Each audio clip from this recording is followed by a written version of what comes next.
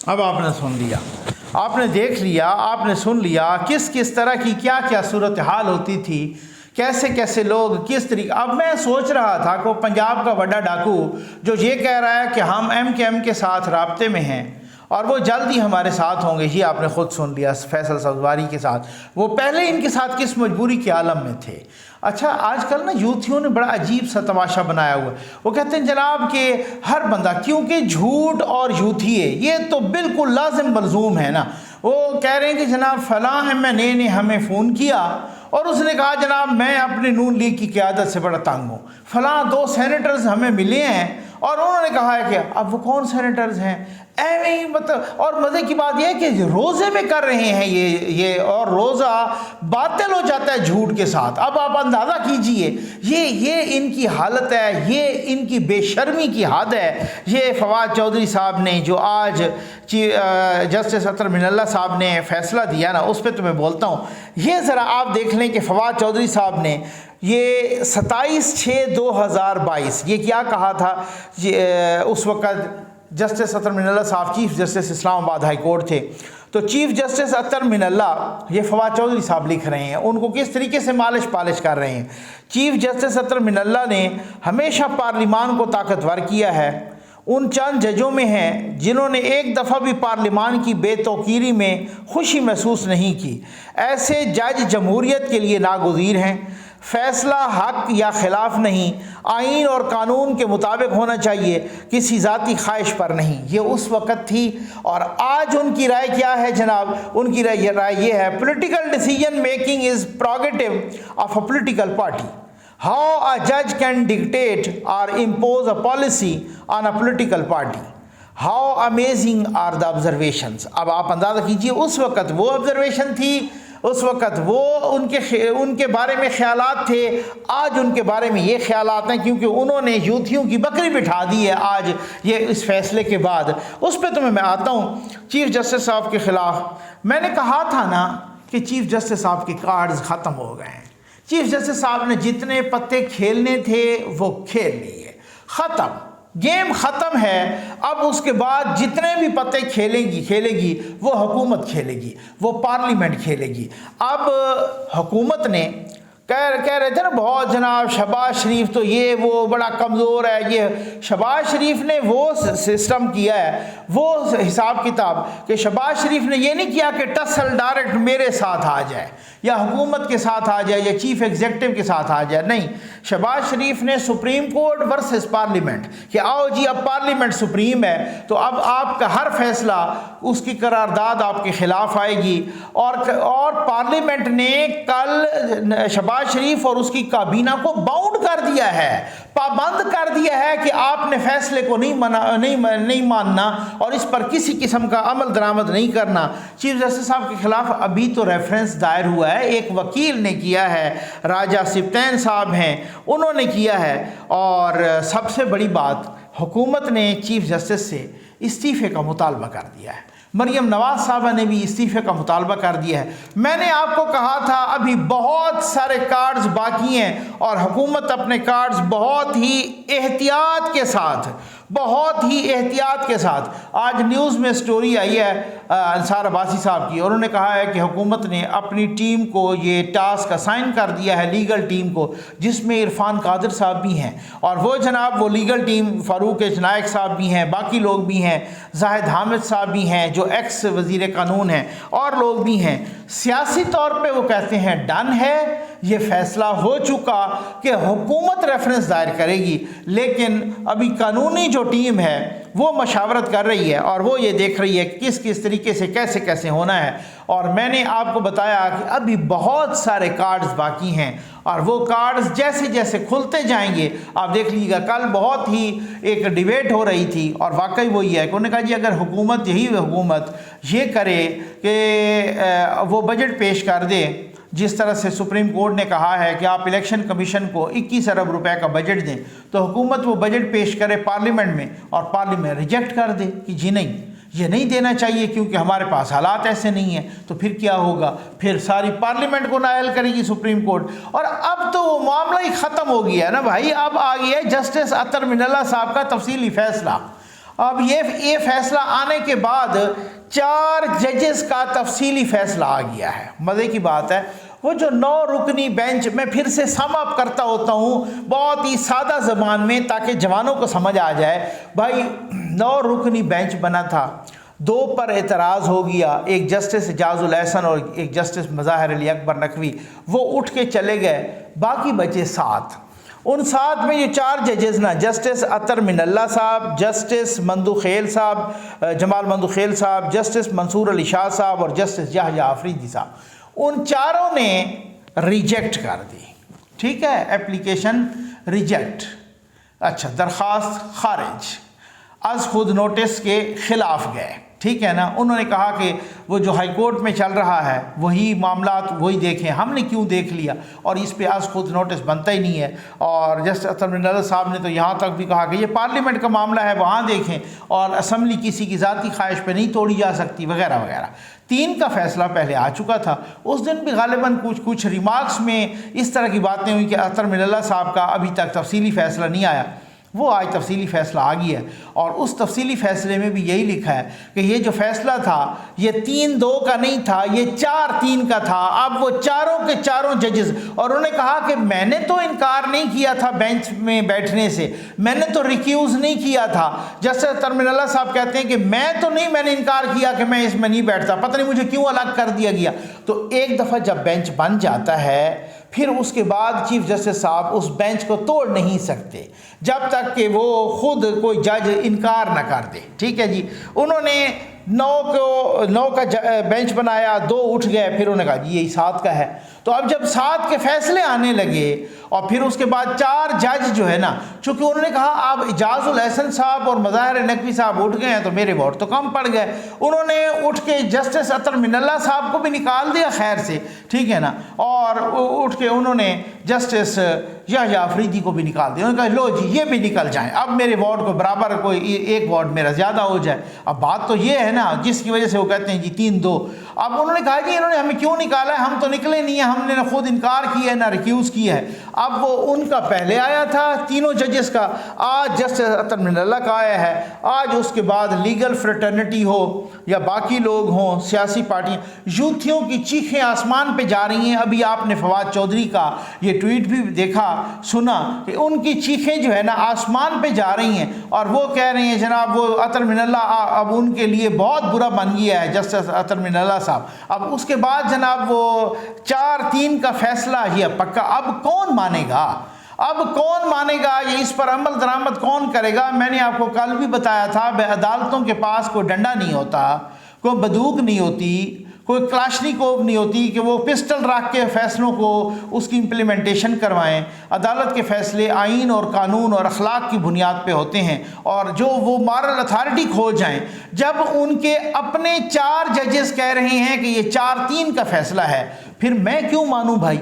کوئی پولیٹیکل جماعت، کوئی پولیٹیکل پارٹی کیوں مانے، کوئی دوسرا حکومت کیوں مانے، جب خود وہ جج، اور وہ ایسا بھی نہیں ہے کہ وہ جج تو سپریم کورٹ کے ہیں اور اس بینچ میں شامل نہیں ہیں، اسی بینچ میں شامل ججز کہہ رہے ہیں کہ ہم 4 لوگوں نے ریجیکٹ کیا ہے اور ان 3 لوگوں نے ایکسیپٹ کیا ہے، تو پھر تو ریجیکٹ ہی ہوگی نا، 4-3 سے ہے نا، یہ 3-2 سے تو نہیں ہے۔ تو جسٹس اطہر من اللہ صاحب کا جو تفصیلی فیصلہ آیا ہے اس نے جناب چیف جسٹس صاحب کی انا کے تابوت میں آخری کیل ثابت ہوا ہے، بالکل جناب اس میں یہ بالکل اسی طریقے سے ہے۔ اب بہت بڑا معاملہ گمبھیر ہو گیا ہے، اب وہ توہین عدالت اور وہ یہ وہ اب تو ٹوٹلی وہی والی بات ہے کہ تعویذ الٹے پڑ گئے ہیں نا، چیف جسٹس صاحب پہ قیامت ٹوٹ پڑی ہے، اور اب وہ 4 ججز کا فیصلہ آ گیا ہے 3 کے مقابلے میں۔ اس کے بعد بھی دیکھتے ہیں کہ کیا ہوتا ہے، ابھی خبریں آئیں گی آپ کے ساتھ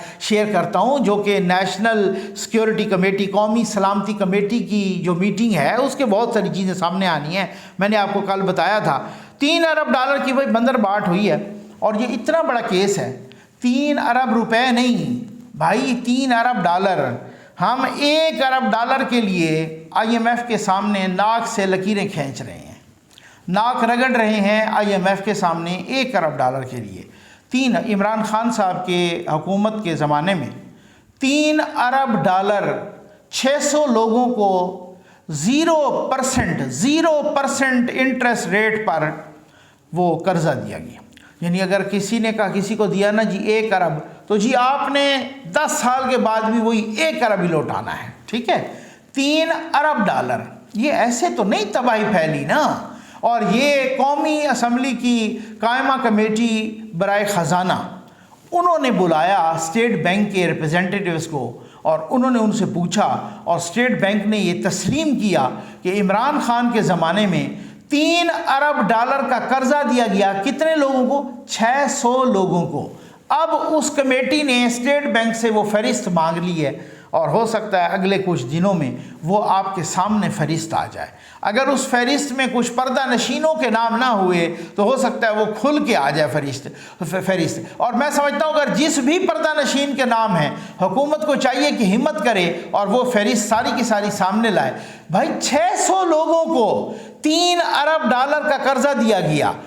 اب اس میں بتایا جا رہا ہے کہ ایک بندے کو 15 ارب روپے بھی دیے گئے ہیں. 15 ارب روپے, 10 ارب روپے, 6 ارب روپے, اربوں روپے قرضہ دیا گیا ہے بغیر کسی انٹرسٹ کے. اور یہ 3 ارب ڈالر کی یہ بندر بانٹ ہوئی ہے.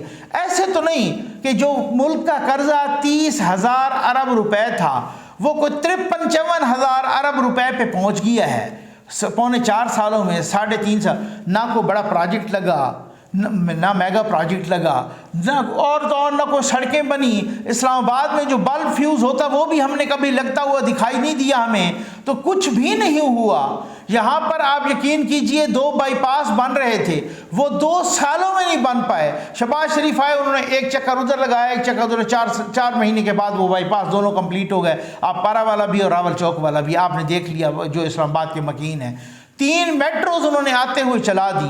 انہوں نے تو ایک بلب نہیں چینج کیا یہاں پر, آپ یقین کیجئے. اچھا, اس کے بعد آپ دیکھ لیں کہ یہیں پر نہ کوئی میگا پروجیکٹ بنا ہے. وہ جو میٹرو پشاور کی چل رہی تھی وہ تو اس کا تو ایک الگ سے سسٹم تھا. یہ ایسے ہی بندر بانٹ ہوئی ہے کہ اربوں روپے آئے ہیں اور کس طریقے سے کبھی گوگی نے, کبھی پنکی نے, کبھی مانکا نے, کبھی کسی نے. یہ تو اب نام آئیں گے نا کہ کون کون اس میں بزنس مین کتنے ہیں, اس میں ٹرکوں والے کتنے ہیں, اس میں بہت سارے پنکی گوگی کتنی ہیں, اس میں بہت سارے لوگ, بہت سارے پردہ نشینوں کے نام آئیں گے. اب آپ دیکھیں گے نا, وہ فہرست تو آنے دیں. علی امین گنڈاپور گرفتار ہو گیا. یہ وہی بندہ ہے علی امین گنڈاپور جو اپنا دھمکیاں دیا کرتا تھا.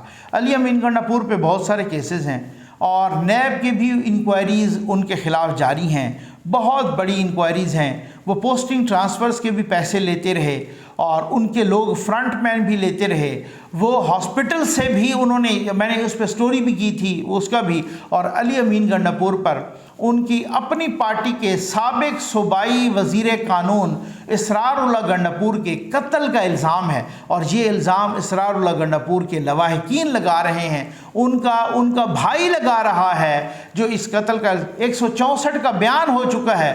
چند روز پہلے اسی بھائی نے وزیر داخلہ جناب رانا ثناء اللہ صاحب کو خط بھی لکھا کہ جی یہ میری ادھر کوئی نہیں سن رہا اور انہی کی حکومت تھی اور کوئی نہیں, کچھ نہیں, یہ علی امیر گنڈاپور نے میرے بھائی کو قتل کروایا ہے. یہ بہت سنگین الزام ہے, یہ 302 کا الزام ہے. تو اب وہ جناب کل وہ ڈیرہ اسماعیل خان کے پشاور ہائی کورٹ کی ڈیرہ اسماعیل خان رجسٹری میں وہاں پہ وہ چھپے رہے, اس برانچ میں, ڈیرہ اسماعیل خان برانچ میں, اور وہاں چھپے رہے, شام تک چھپے رہے جناب. وہاں عدالت سے باہر نہیں نکلتے. یہ ٹکر کے لوگ ہیں, کوئی نکلتا ہے تو ان کا لیڈر نکلتا ہے کالے ڈبے پہن کے, ٹھیک ہے نا, کالے ڈبے منہ پہ پہن کے وہ نکل. اب بھائی بات یہ ہے کہ اللہ تعالیٰ نے آنکھیں دیے انسان کو, آنکھیں بہت بڑی نعمت ہیں. آپ چل رہے ہو تو ویسے میں دیکھ رہا تھا عمران خان صاحب نے کالا ڈبہ منہ پہ پہنا ہوا اور وہ جناب اس کو ہاتھ سے پکڑ کے جیسے نابینا کو پکڑ کے نہیں لے کے جاتے. تو اب مسئلہ کہنے کا یہ ہے کہ جن کی وہی والی بات ہے کہ جیسے وہ تو سفید چھڑی ہاتھ میں لیتے ہیں نا, یعنی جو بصارت سے محروم ہوں تو وہ سفید چھڑی لیتے ہیں, اور جو بصیرت سے محروم ہوں وہ منہ پہ کالا ڈبہ پہن لیتے ہیں. اور اللہ نے نعمت دی ہے آنکھوں کی, نہیں وہ اس کو ایسے ہی جیسے اندھے کو پکڑ کے لے کے جا رہے ہیں نا, یہ وہ ٹکر کے لوگ ہیں۔ اب علی امین گنڈپور یہاں پر آ کے دھمکیاں لگا رہا تھا، اور ٹکر کے لوگ جب وہ کیے، کل اس کی حالت دیکھنی تھی، وہ دیدنی تھی حالت، وہ رونے پہ آ گیا جناب۔ یہ ٹکر کے لوگ ہیں کہ جب جوتے پڑیں تو یہ اس طرح سے سیدھے ہو جاتے ہیں۔ اور انشاءاللہ آپ کے ساتھ بہت ہی اگلی ویڈیوز میں ایکسکلوسیو سٹوریز میں شیئر کروں گا۔ امید ہے آپ کو ویڈیو پسند آئی ہوگی۔ آپ کا بہت بہت شکریہ۔